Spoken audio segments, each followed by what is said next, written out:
Again, everyone, welcome to Gulfstream today from beautiful Gulfstream Park. We appreciate you joining us as we get ready to kick off another week of live racing. And as you can see, Mother Nature has been very kind to us once again. A little bit cooler than it has been, but that is welcome. It's still lovely to have the sun shining. Lovely to have all of you with us, Acacia Courtney and Brian Nato. And we wish all of you that are celebrating this week very happy holiday season as we get ready to kick off an abbreviated racing week this week, Brian. 4-day race week here, so we'll race Wednesday, Thursday, Friday. Obviously, we're off for Christmas, and then we're back at it Sunday. So a lot to look forward to. We've got a stakes on Friday as well. So, yeah, looking forward to kicking it off. Two stakes on Sunday as well. And kicking off the week today, we hope maybe you're home, maybe you've got some eggnog, maybe you're just enjoying some racing action, and we hope that you dive in with the Rainbow Six, as we do have a gross jackpot guarantee pool for you today, $350,000 in the Rainbow Six. It does start in race 5. We have 10 races today, plenty of good betting opportunities, and nice to see a large pool to look forward to there.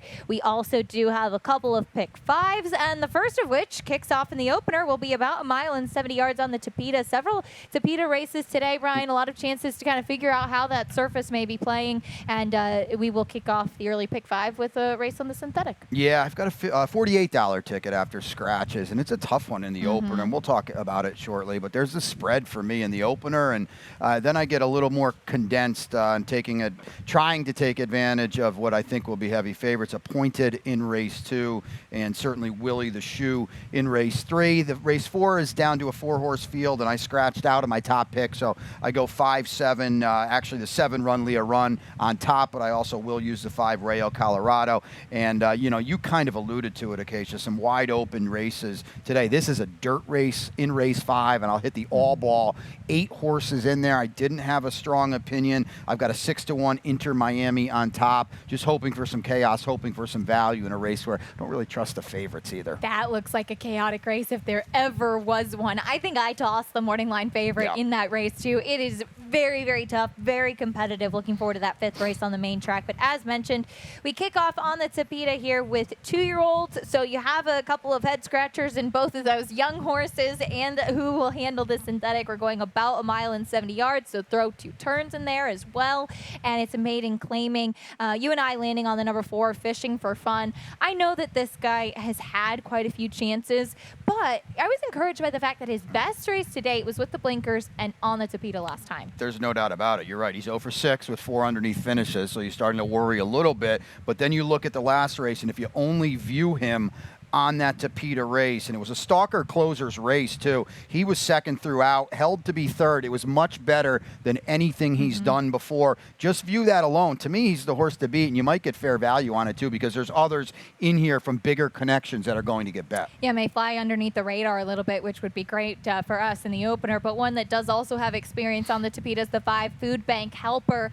The question, I think, with this guy is the class, as he does step up off the claim for Gilberto Zerpa, but we'll take a look at his debut. Blinkers do go on today, and I would imagine that would be the intention, to try and get him a little bit closer, as he was very far back and had to go really wide to try and close to be 3rd. Yeah, I thought he ran well, and as you mentioned, he's got to have the answer to the class question here, stepping up to 35. He broke wide that day, a much better post in here. The question to me is A, the class rise, B, and we know how good Zerpa is. He's 24% off the claim, and I get that. Improving off Safi and the Ramses is easier said than done, so I'm a little leery of that. But what I do like is that Safi's a 12% on debut trainer, and he's about 25% with everything else he does. So point being, he doesn't always have him cranked on debut. Maybe this was the right claim. Now it's go time second out on the class rise. You would think there's some opportunity for some growth with that horse. Speaking of Safi, he does have a first-time starter in here who's taking early money too. Sonic Kitten, there's a big turf pedigree on this one. Speaking of the Ramses, this is a homebred for them. Louis Sy is in the saddle. Yeah, I mean, it's a Kitten's Joy homebred, you know, and here he is for 35. It's not the best sign. Safi's 2 for 19 with first-time starters on the Tapeta. So, and I mentioned 12%, and as good as Safi is, if you're ever going to try to beat him, if you're ever going to try to fade this barn a little bit, you know, you do so at your own peril. This is kind of one of those times to me. And on the turf as well, or the synthetic as mentioned. So we'll see how that first race shakes out with the 2-year-olds. We stay on the Tapeta for some older horses for fillies and mares in race 2. do about 1.70 miles for a $16,000 claiming race. We agree once again. Appointed, I think you ended up singling this one. I just thought she made so much sense. Second off the claim for Armando. She's just the right horse to me in the class drop. And she ran well last time against tons better. I like the fact that he aggressively moved her up off the claim, claimed her for 20. Yes, she's in for 16, but that's not really that much of a drop. You know, the person here as well. So if she wins and they get and gets claimed, I don't think they're going to lose much sleep. The winner last time came right back to win again. There's just a lot of reasons that point to Appointed as a strong favorite in here. She's also tactical, which I think is really key. You and I both had some interest in the 7 Money Factor, who broke through the win last time out. I think that she would need to maybe step up to compete with the likes of Appointed, but you have to be encouraged by the fact that her last 2 races on the Tapeta were pretty strong, including that win. Yeah, that win was really fast. Not really on buyers, but she ran a 7 on the thoroughgrass, and that is by far better than anything anyone's done in here. She's got to step up. She's got to do it again, but if nothing else, she's in very good form, and she's probably going to offer some value as well because she might get overlooked on what looks like a slow number. The number 1, Midnight Bella, first off the claim for Bill Therinos. We've talked about him and his knowledge of which horses may suit the synthetic. This one has had plenty of experience on synthetic, both at Presque Isle and at Gulfstream. Now, was disappointing last time out, but it just felt like she had some really good races prior to that I almost feel like that last race was too bad to be true. I tend to agree, and if you want to just draw a line through that race and just, say it was a little bit of a head scratcher, like you mentioned, you get back to her prior form. Bill's having a very strong start to the meet with a limited amount of starters, so he's picking his right spots. She's drawn inside. She's got Junior Alvarado. She can kind of sit anywhere. She's a player in here if you can get by that last race. We'll see if they all can get around Appointed. That's the biggest question of all. As we go on to race 3, we are sprinting on the Tapeta this time, about 5 furlongs for the 2-year-olds, a maiden claiming for 16,000. And I don't know if it's a good thing or a bad thing, Brian, that you and I have the cold early victory at least, but Willie the Shoe, which is a name that makes me laugh, takes a drop in class, second time for Danny Gardner. Yeah, we're not making for good television so far, but just another horse that seems very logical. Danny's a high percentage trainer, hasn't run a lot here yet this winter, but he's going to win a lot of races. He is 39% with Vasquez, and this horse on the Tapeta has a race that at least right now just lays over everyone else. What do you get from On His Toes trying Tapeta this time? Don't know, but right now Willie the Shoe is going to be very tough to beat off that race. And speaking of On His Toes, Ron Negletti found a stat for Jorge Duarte Jr., his first starter we see down here in South Florida for the summer, or for the winter rather, and he has quite a few actually that looks like we're going to be seeing coming up. Second career start sprinting at all levels, so certainly a drop in class would make sense. Really strong numbers. He's a high percentage trainer, very talented trainer, as he took over when Alan Goldberg retired for the Colts Neck courses, and certainly has some strong stock. So we'll see how this one does as a new face. Yeah, and this is a homebred. You can see it there. Broke last on debut at the Meadowlands for 40. Now the blinkers go on. The drop to 16. The horse didn't run that poorly. Big drop, yeah. It is a big drop, and you would think maybe he would be in a better spot, but he is a homebred, and maybe this just is what he is. To me, he's the clear danger, and if he handles his surface and moves up off that tightener on debut, yeah, he's definitely going to be a threat.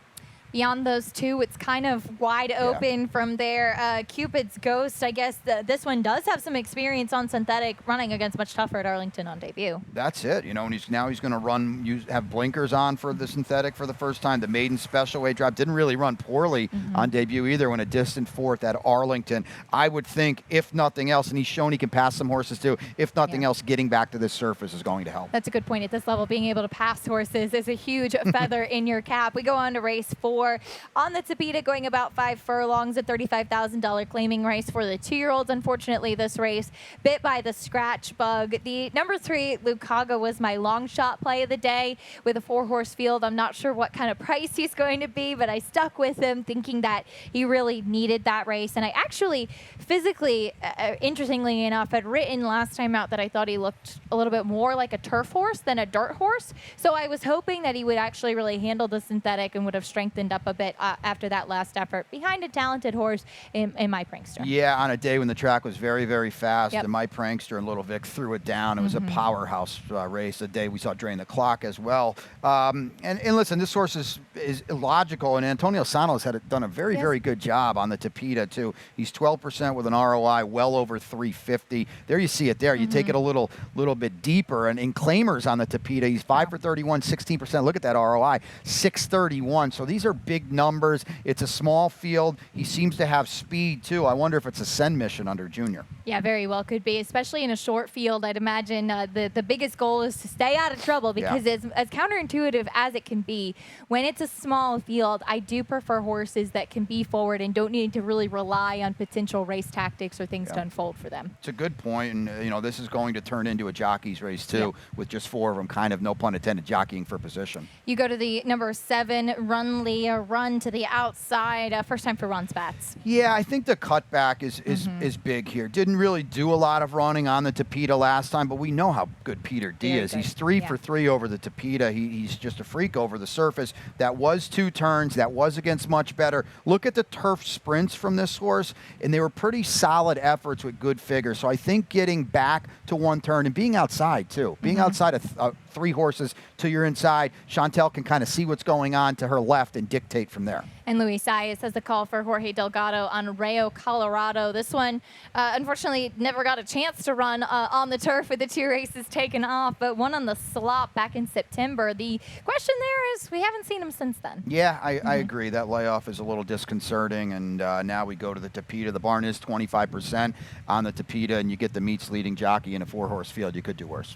Absolutely. So we'll see how that shakes out with the 2-year-olds in the 4th, but it's time to take a quick break. When we come back for race 5, it'll be the start of that Rainbow Six with $350,000 guaranteed in the gross jackpot pool.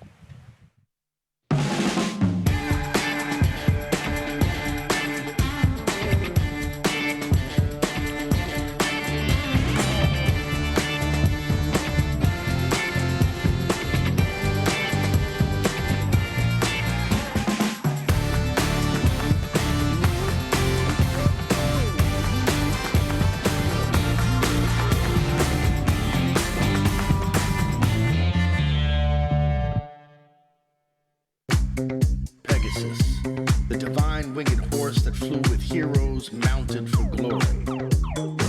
Arrogant, gun runner, city of light, mucho gusto, and Knicks go.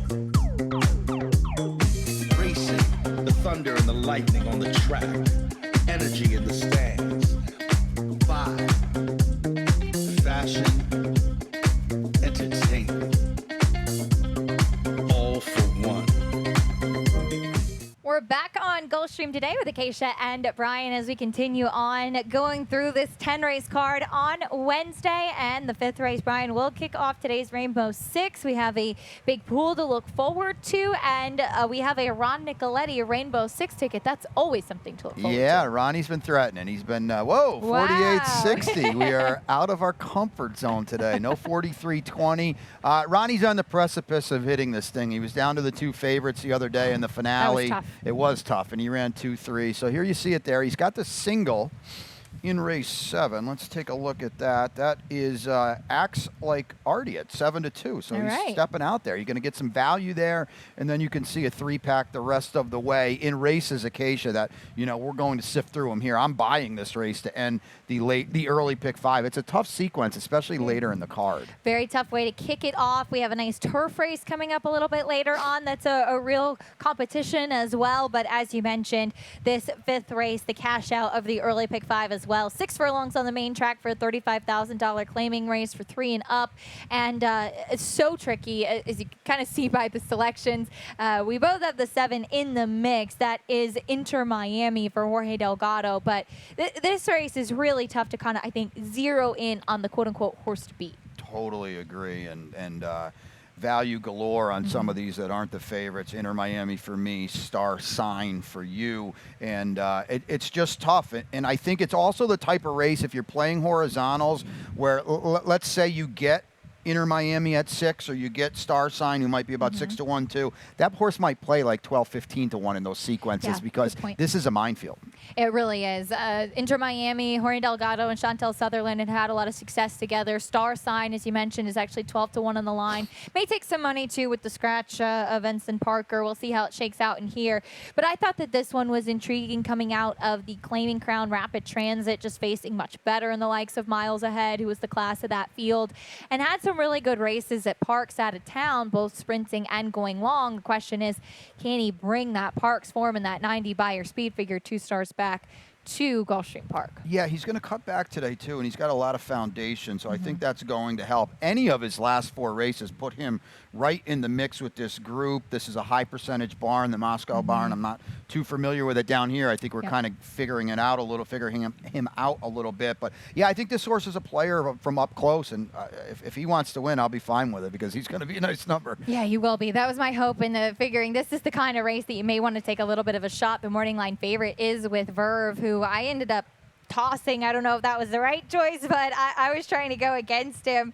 But he is taking a drop in class. It's just been so long since he's won. Yeah, I totally agree. I used him on the class angle, and he comes out of the Girolamo's attack angle, and Fearless was so good the other day. Very good. Winning the Harlan's Holiday for Todd Pletcher. And so, you know what? I put him in second time blinkers, too. Maybe that can sometimes be an angle. But Acacia's right. You've got to dig, and I don't see a win on the page here. Yes, he's dropping in class, but you're allowed to ask what's left at a short number, at an underlaid number, too. And it's been a cold meet for the barn as well. So we'll see if things can kind of heat up with a horse that is dropping. The 5 self-taught.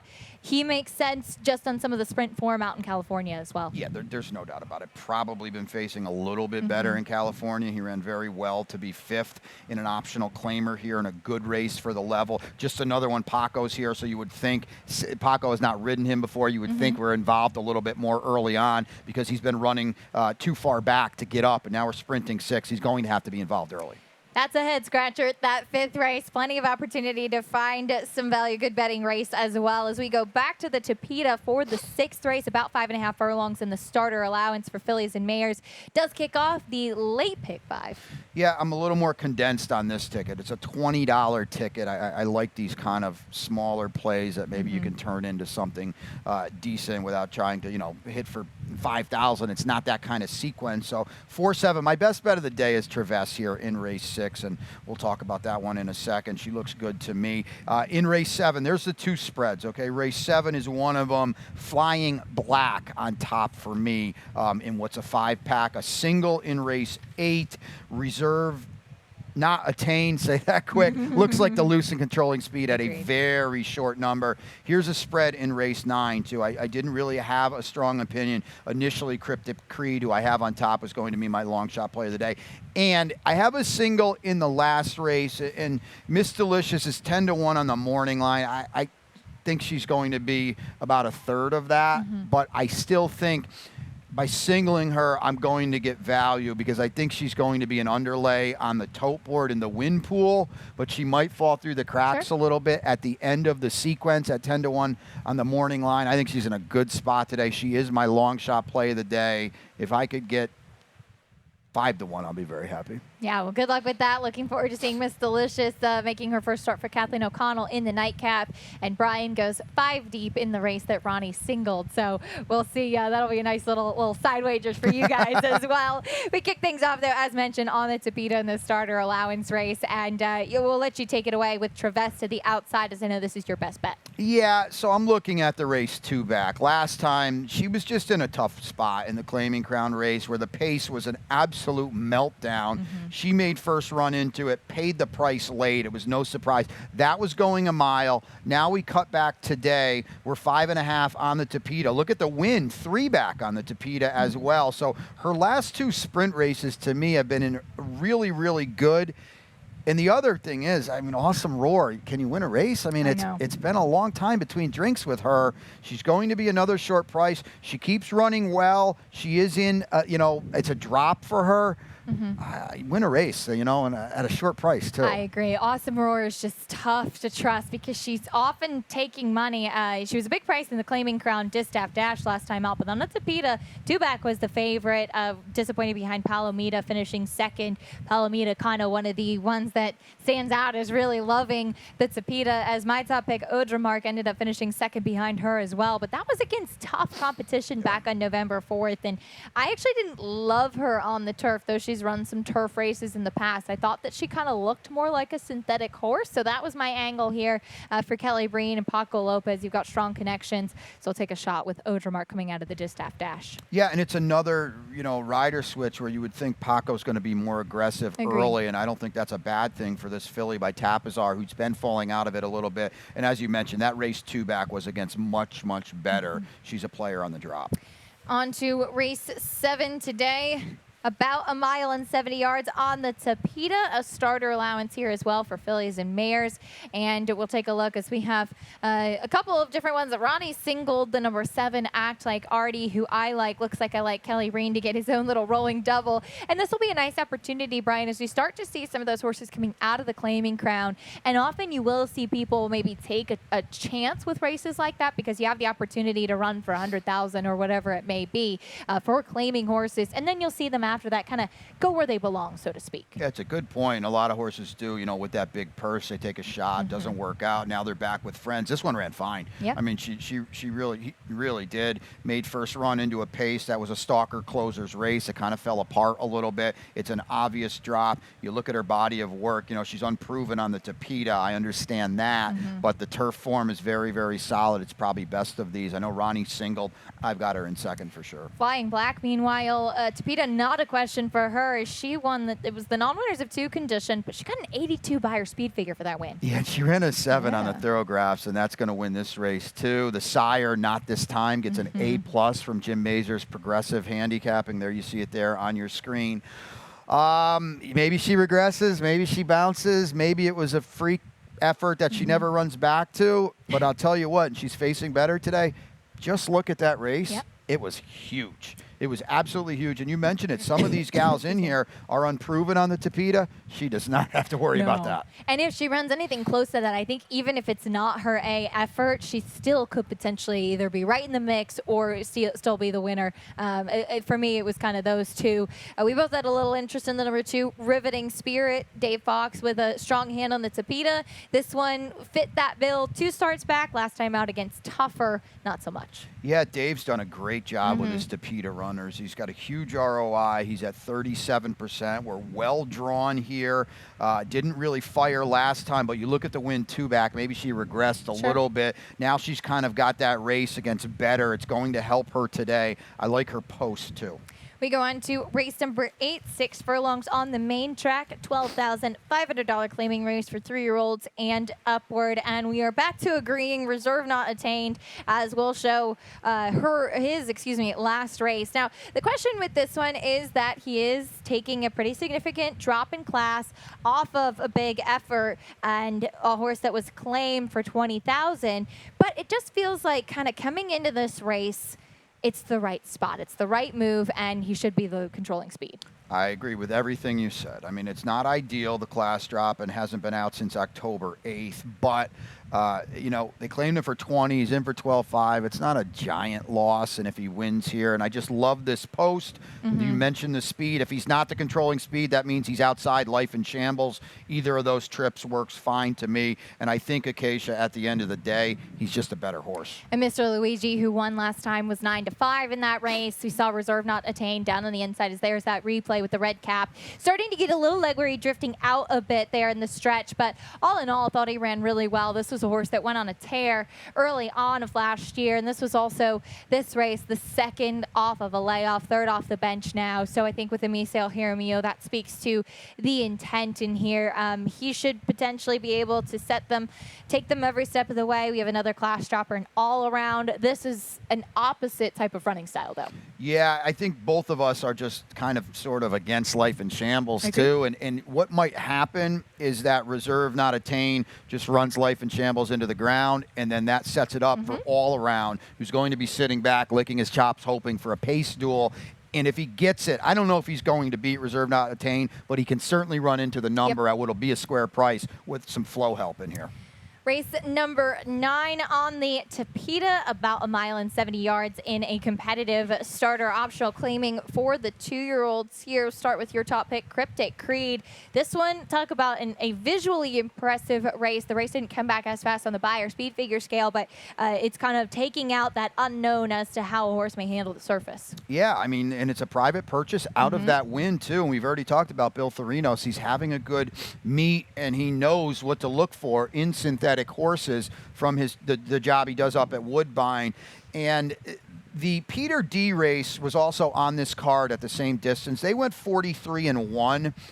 Cryptic Creed went 44-1, but nobody in here was close to Peter D, so they're basically running the same time. I think this horse has a world of upside. He took to the Tapeta last time. They threw a lot at him, 2 turns as well. He responded very, very nicely. And now in a new barn that privately purchased this horse, I like his chances in here. Yeah, he's very intriguing as kind of the fresh face. You do have a couple coming out of that race behind Peter D, the number 2 Panorama Truck. I took a shot with this one, and I think that he may take some money off of the traffic that he had last time out, and maybe the traffic trouble in his last 2, in fact. Thought that he would actually take a little bit because of that last time out, but he did break his maiden for 16. But he ran an okay 4th behind the very talented Peter D, we've mentioned several times on this card. Just of the horses coming out of that race, I preferred him. Venezuelan Triumph will be closing late, also coming out of that race, who he got headstrong. He was really hard to handle, I think, was the key. So that was his first time going to turns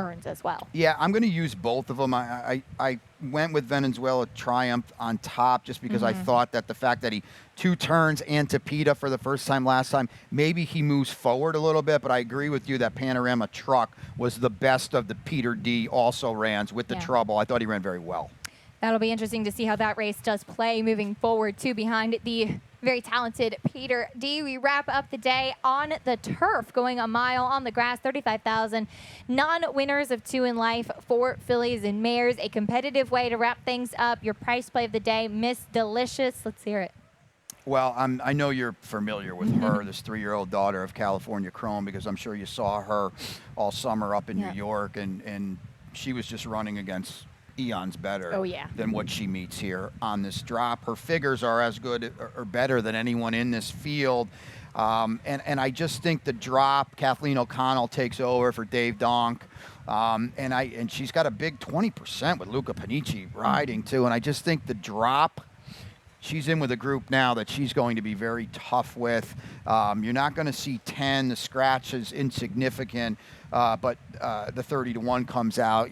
She has a look. She could go favored in here if people get a little crazy, because her body of work and who she's facing, I think it's better than this group. Well, especially because she faced Princess Fazia and Messidor last time out. What are they in here? Yeah, oh my God. Very, very tough and talented horses. Jordan's Leo, a couple races back, who ran one of the most impressive turf races. We saw all of Saratoga giving the pace, too, going the 9 furlongs on the grass. So it's the drop in class. And do note, Dave Donk does not winter in Florida, doesn't send horses down here. So thus, the fact that she's a turf horse coming down for the winter, it just makes sense with the move, as she will go out for Kathleen. I nearly put her on top. Tried to get a little cute, though, and thinking that there could potentially be a little bit of pace. I don't love that Mongolian Mission does have to step up after a maiden claiming victory last time out and step up to face winners for the first time, but I really thought that she was going to trip out, as we'll show you that race from Santa Anita.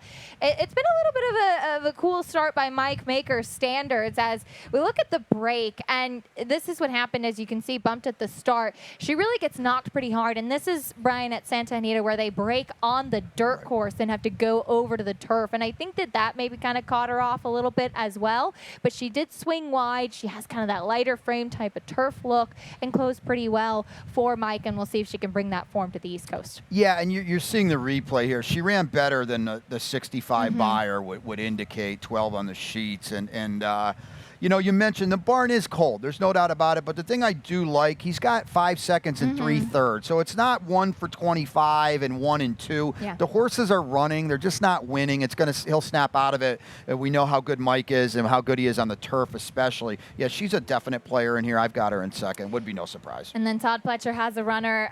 We both didn't really trust her. I had her a little bit further up, but Meet the Beauty on the drop in class, and I really did not want to use her. But it was kind of a I know Todd Pletcher wins at Gulfstream with these kinds of drop downs. Yeah, I would think. I think she's the controlling speed in here, and I think that's beneficial to Miss Delicious because I'm kind of hoping that Meet the Beauty runs her off her feet a little bit. She's got Paco. You look at the turf sprint form 2 and 3 back. Okay, she didn't really take to the Tapeta last time when the Tapeta was playing very, very slow.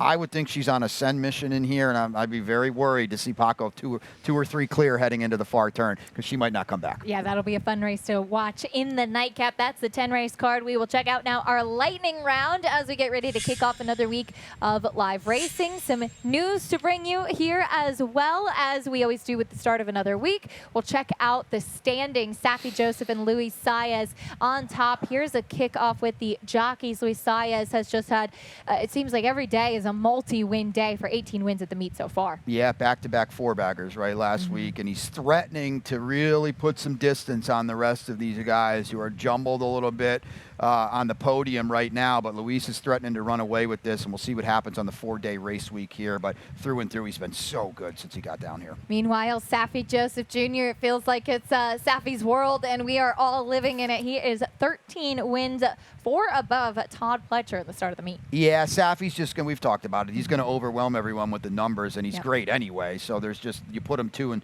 2 together, and he's going to be, he's odds-on to win this trainer title. Todd's got 9 wins from a very limited amount of starters, 2-year-old stakes wins, and doing what he does, so, and he's going to start running more horses too, and then the gap for the 3rd spot there on the podium is that could be a fun race throughout the meet, because I do think between the numbers and the class, Safi and Todd are going to separate a little bit. Absolutely. That'll be fun to watch once again, as it always is. And meanwhile, coming up at the end, or I guess should say the end of the regular work week on Christmas Eve, in fact, on the 24th, we paid tribute to one of the greatest of all time in the sport of horse racing, the Chief, the H. Allen Jerkins, the 2-mile turf stake named in his honor. The field is drawn for the nightcap on Friday. Yeah, the finale, as you mentioned, on Friday, and it's exciting. There you see the morning line, so no one really stands out. Mike Maker's got 4, I believe. Todd's got 1, and what do we got? 6 of them under 8 to 1 or under on the morning line. That speaks to the competitive balance of the race. And those are always fun races, those marathon distance races on the turf. So looking forward to that. And speaking of Christmas Eve, we will have a holiday schedule this week, and we'll take a look at what it is. Do note we are racing on December 24th. Live racing 10 race card is drawn. No racing on Saturday, December 5th, but we will be back on the 26th with 2 stakes, the Tropical Park Derby and Oaks on Sunday, the 26th. Yeah, it's exciting that we've got a stakes on Friday, and then you mentioned the races on the stakes on Sunday with Toby's Heart popping in there. They're coming up very, very tough. So looking forward to that wrapping up the weekend. Absolutely. That card will be drawn today, so you'll have a chance to do some homework before that. And speaking of the 26th, as is always the case, the annual start for Santa Anita, the card is drawn for opening day out at our sister track, and it's just jam-packed with exciting stakes action, including the Grade 1 Malibu, where Flightline is getting ready to make his Grade 1 debut. Yeah, Boxing Day at Santa Anita is coming up so great. 3 Grade 1s, 3 Grade 2s. Here's Flightline. Dr. Shivel is going for a sprint championship. He's going to oppose him. Triple Tap, the half-brother to American Pharaoh, who was so good on the Breeders' Cup undercard at Del Mar. Hot Rod Charlie is running as well. The Grade 1 American Oaks, the Grade 1 La Brea. It's can't miss racing out there on opening day. Yeah, so excited for that and all of those great racing to come. And of course, the great racing today. We'll send it up to track announcer Pete Aiello for scratches and changes. Glad to have you with us. Ron Nicoletti joining us later as well. Pegasus, the divine winged horse that flew with heroes mounted for glory. Here begins our story of legendary times, the rarefied air when the stakes are high. Like the moment when you feel the vibe, the thunder and the lightning on the track, the energy in the stands, like music moving through your soul, shaking your hips, making you dance. The stars come out in the magic city, for Pegasus they stay, dressed in designers' newest finds, wishing all days could be like this. A moment in the sun, where everything is divine. Racing, vibe, fashion, entertainment. Arrogant, gun runner, city of light, mucho gusto, and Knicks go. Pharrell Williams at the finish line. Lenny Kravitz Kravitz rocks the runway. Snoop Dogg making it rain. A Jennifer Lopez family affair. Vin Diesel found out that cars aren't the only thing that are fast and furious. This runway on the rail.